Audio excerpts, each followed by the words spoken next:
What is up, people of the internet, specifically YouTube? Uh, Here I am about a month later.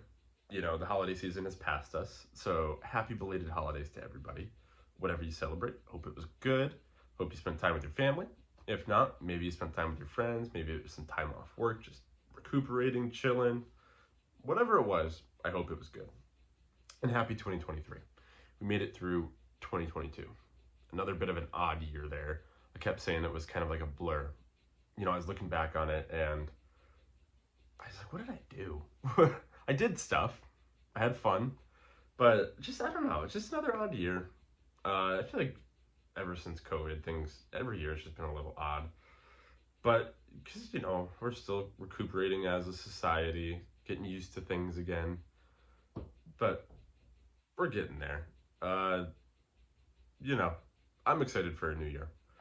With a new year comes usually some changes sometimes.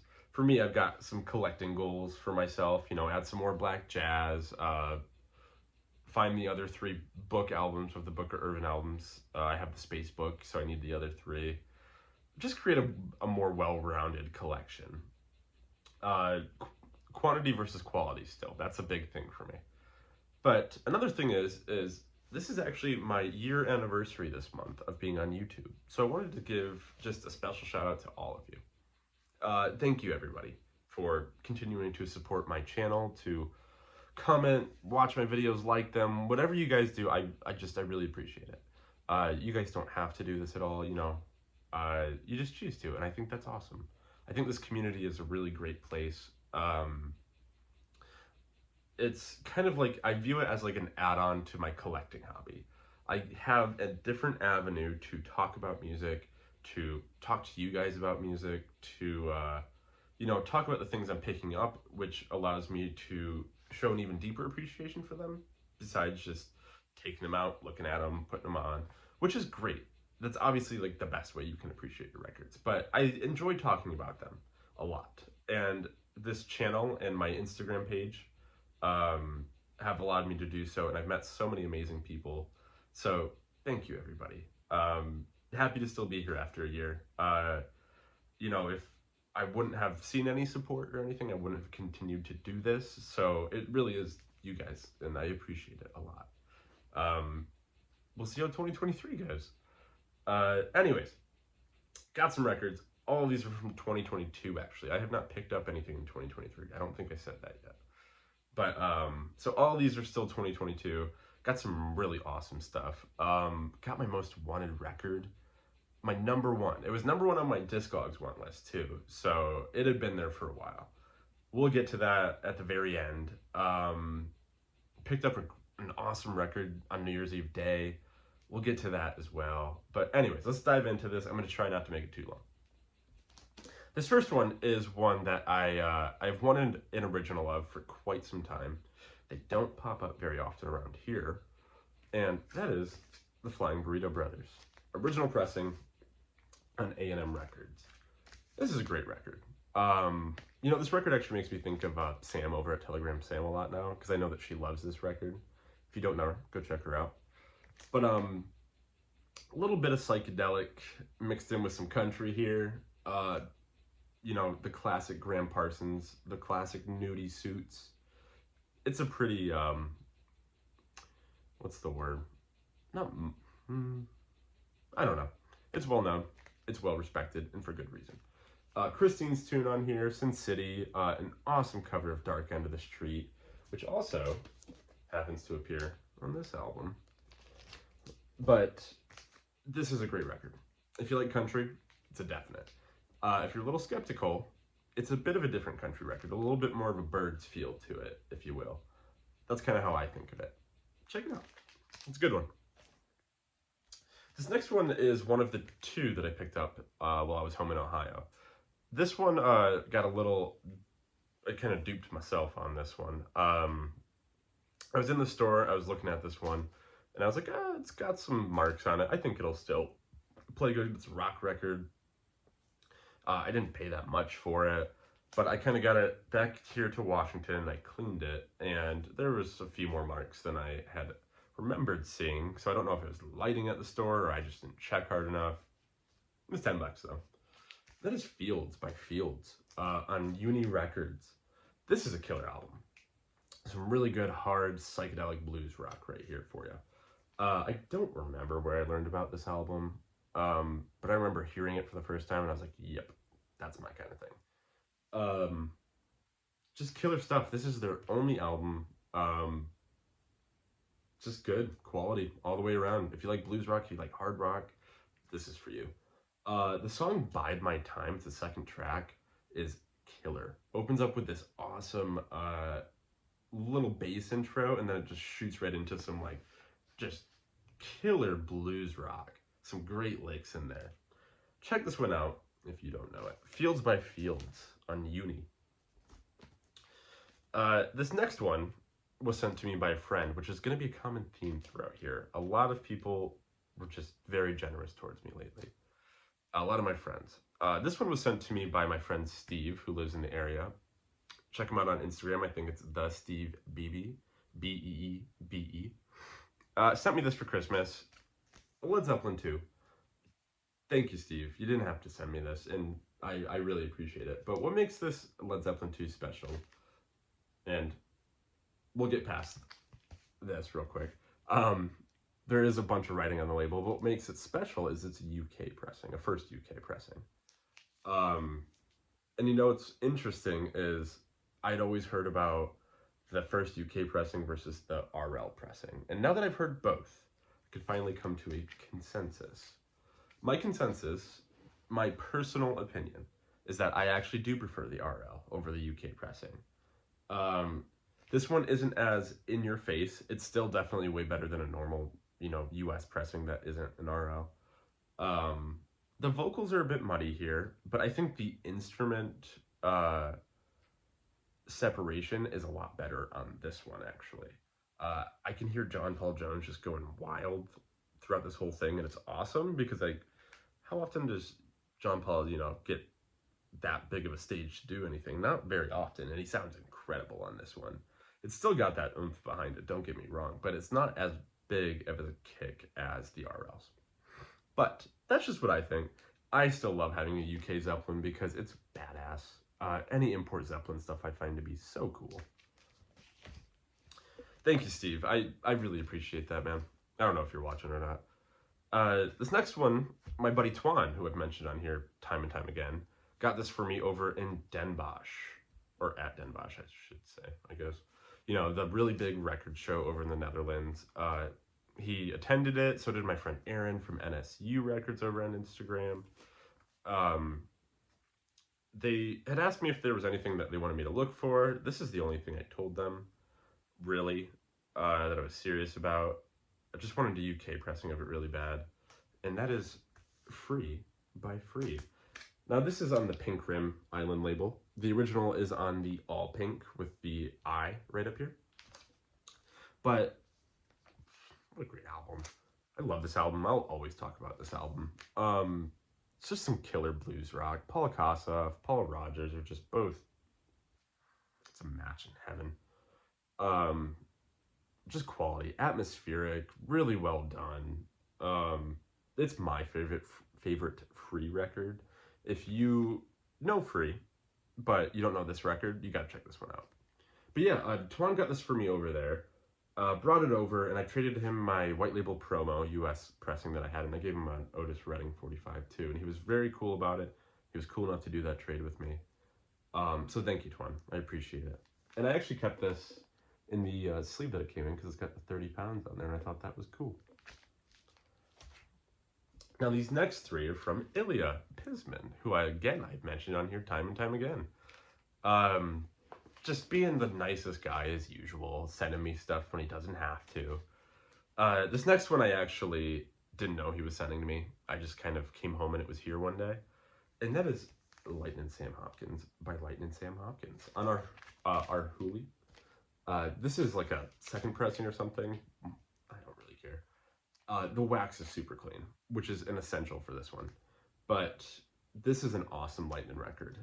If you're unfamiliar with this one, which is totally understandable, Lightnin' has a very vast discography, a bunch of random albums thrown in there. I would actually go as far as to say this one is an essential Lightnin' album.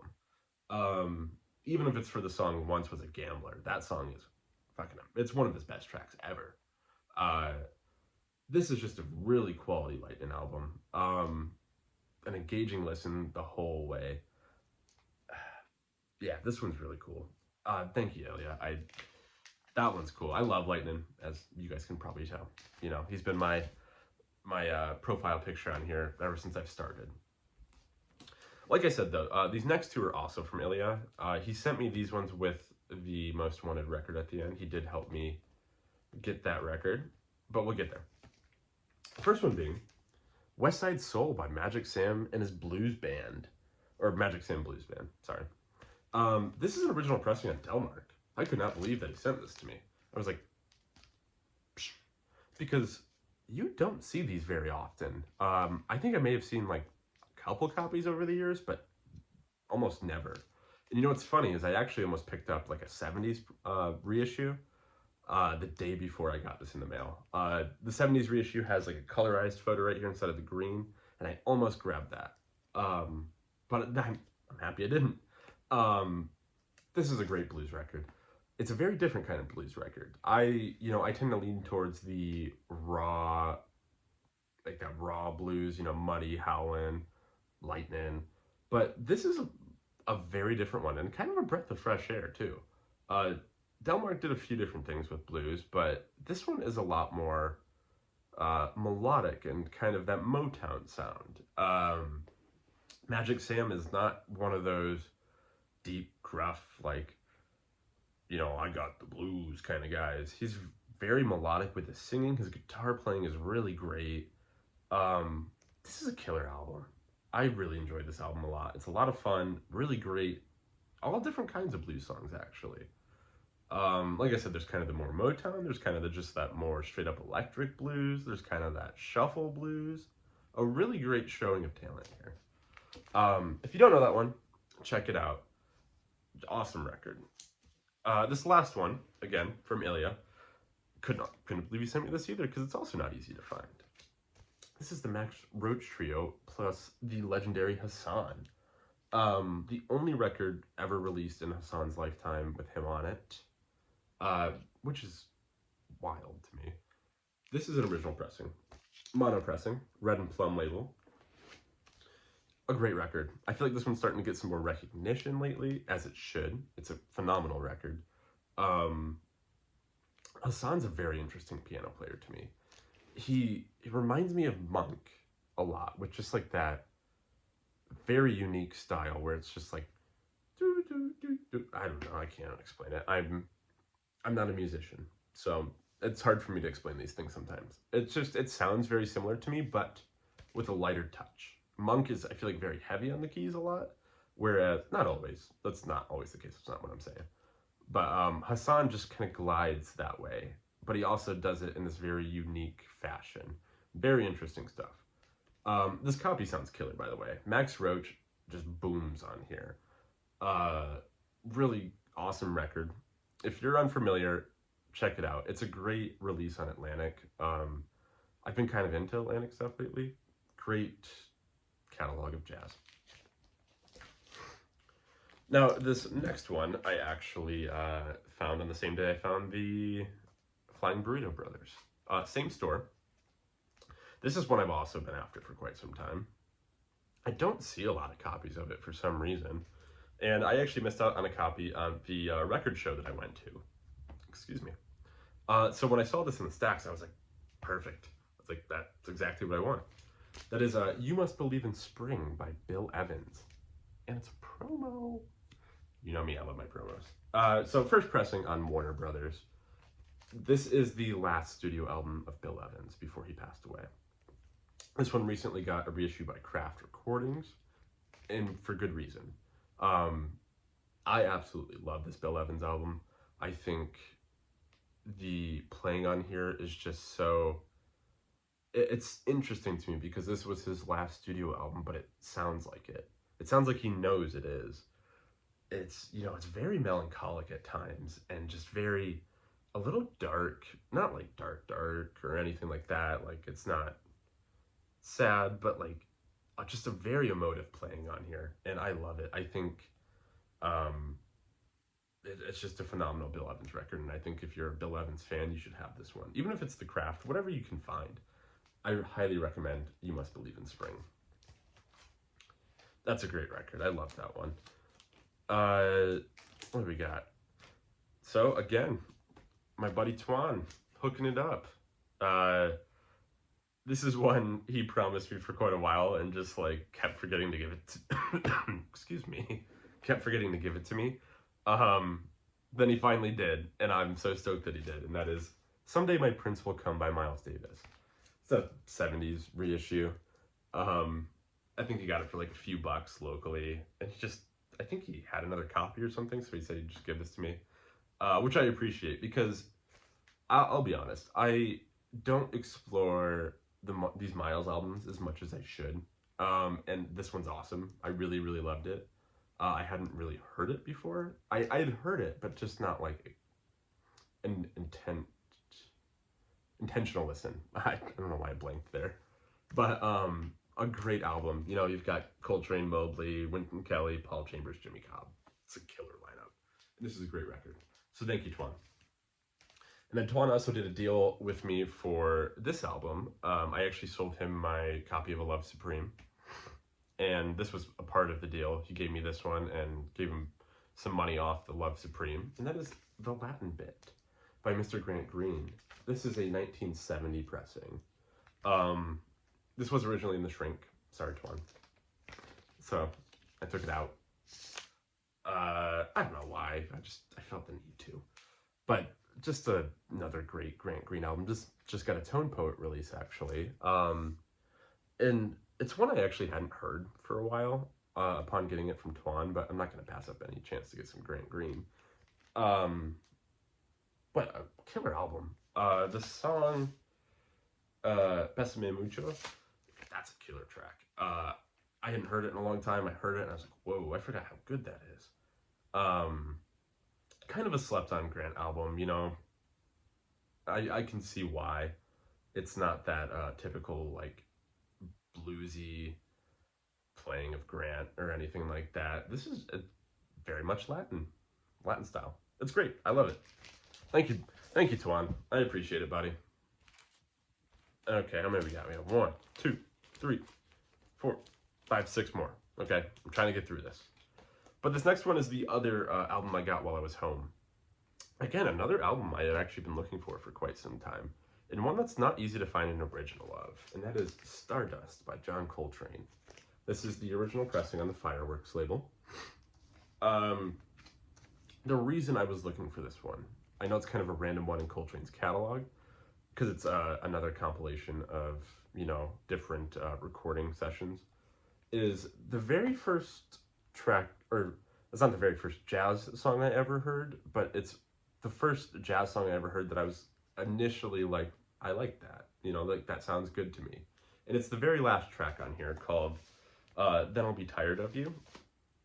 I don't know where I heard it randomly. I just heard it and I was like, that's awesome. I really enjoyed that. So ever since I, you know, started collecting jazz, I've been after a copy of this. And this album is awesome. It's a really great record. Do I think it's essential Coltrane? No, I do not. If you're just an average, or like just, you know, like most people, just an average Coltrane collector, I don't think you need this. But if you're a completist, or you really love Coltrane, you've got to check it out and grab a copy. Like I said, the originals on the Firework label I have found to be very tough to track down, even online. I feel like most of the time it's the Blue Trident label, but I was very lucky when I got this. This was a great price when I was home. This album's cut hot too. Sounds awesome. Next up is actually an eBay buy. I took a chance on this one and another one, but I already sold the other one. Sometimes I do that. Sometimes I get an album, keep it for a week, and then I sell it. So I took a chance on this one, and I think out of the two that I won, this one was like the win for sure. This is Lush Life by John Coltrane. This is an original pressing on the Firework label with the Bergenfield address. I paid a very good price for this. I got a really good deal on it. I think it turned a lot of people off because there was some delamination on here. It's not bad. actually, besides that, it's a really, really nice cover. No splits. The spine reads perfectly. I was very, very stoked about this. Um, Something you could not see on the listing, though, was this last little bit here, right here, is some heavy groove damage. I mean, it's very staticky towards the end. Uh, I've actually never heard groove damage quite like it. But actually, other than that, it's a really nice copy. So, considering what I paid, I'm not too upset by it. Um, it's the last 30 seconds of the song, too. It's not that big of a deal to me. But other than that, I mean, pretty good pressing. Like, good copy, I mean, not pressing. I'm not upset by it at all. I think for the price I paid and what they're going for these days, it would still even go probably for a little bit more than what I paid. So I'm okay with that. I'm just happy to finally have a copy of Lush Life. One of the first Coltrane's I ever heard. Um, just a classic Coltrane album. And again, it's one of these, different recording sessions put together for an albums. But it's become kind of a classic in his catalog. And it's really, really good. Now, this next one I actually showed in the last video, my unboxing video, and that is the Saxophone Colossus. I just thought I'd give a little update on this. So when I first opened this, it did look very clean, and it is still very clean. But somehow I overlooked this. I don't know how I overlooked it, but I did. I guess I just didn't spot it right away. Right, I don't know if you guys can see it. A little bit right there, there's actually a bit of a feelable mark, which is on, I don't know how to say this, Moratat, the first song on side 2. And I didn't notice it at first, and then I played the record, and I kept hearing this tick. And I was like, what is that? And I looked, and I was like, oh my god, there's a mark on there. So I ended up messaging the seller. I got a little bit of money back, got to keep this copy. I'm still very happy with it. I just can't believe I added this to my collection this year. And this, pretty nice of condition besides that one mark. Very stoked about that. And then, of course, we have got the other one I showed in that video, the promo copy of Baby Huey. Again, another one, I bought and I got, and it was listed as VG+, but it was just atrocious. I mean, it still plays, but like, I don't know if you guys can see any of this. Let's see, there's some right there. Yeah. Like, there's marks on this thing, and just not that great of a copy, to be honest with you. And it was listed as VG+, which is why I bid on it. And it's a promo copy.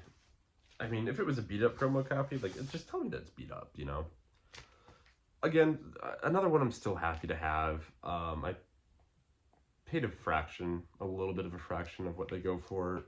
Overall, I was not very happy with the situation.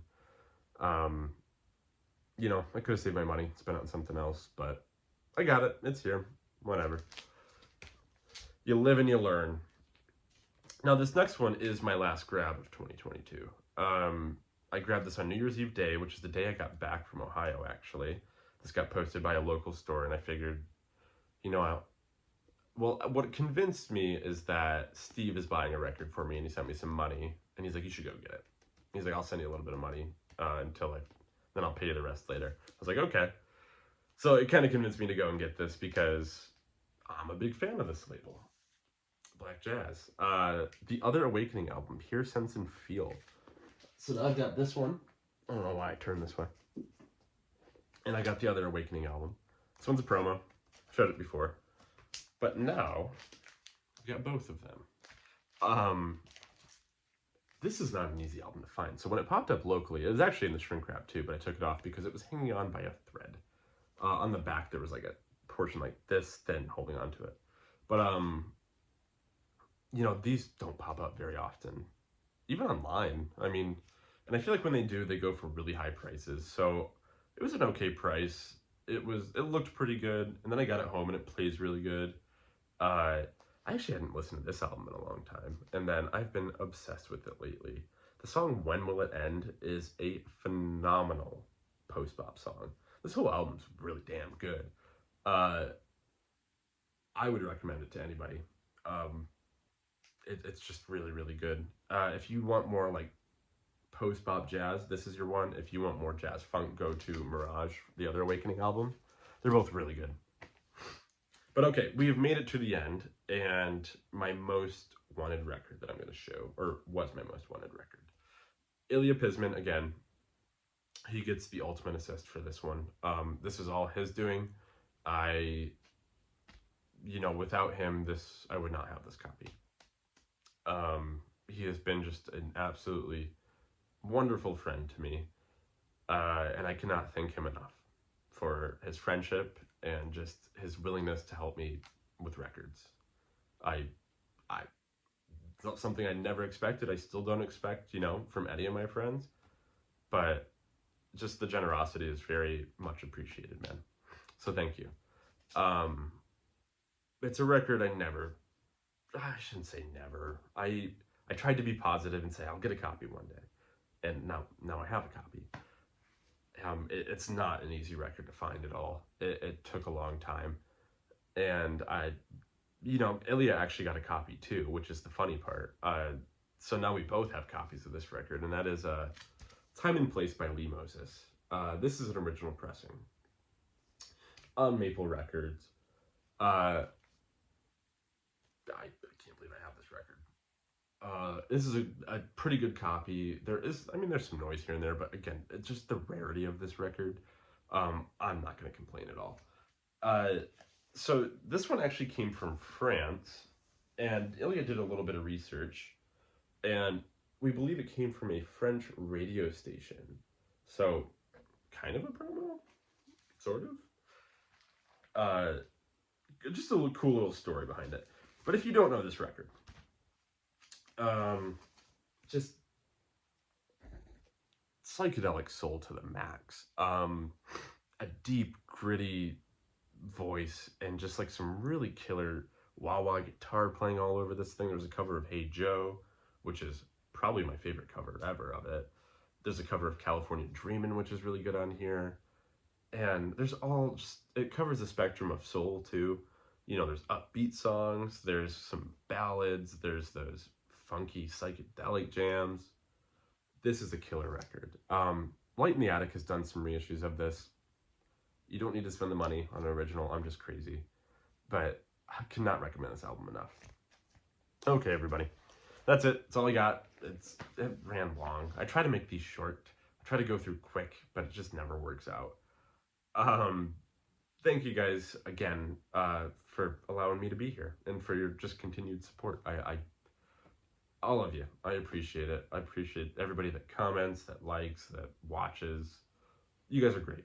This community is really great. I hope it's a good year for everybody. I hope we all have a great year. I'll see you guys later.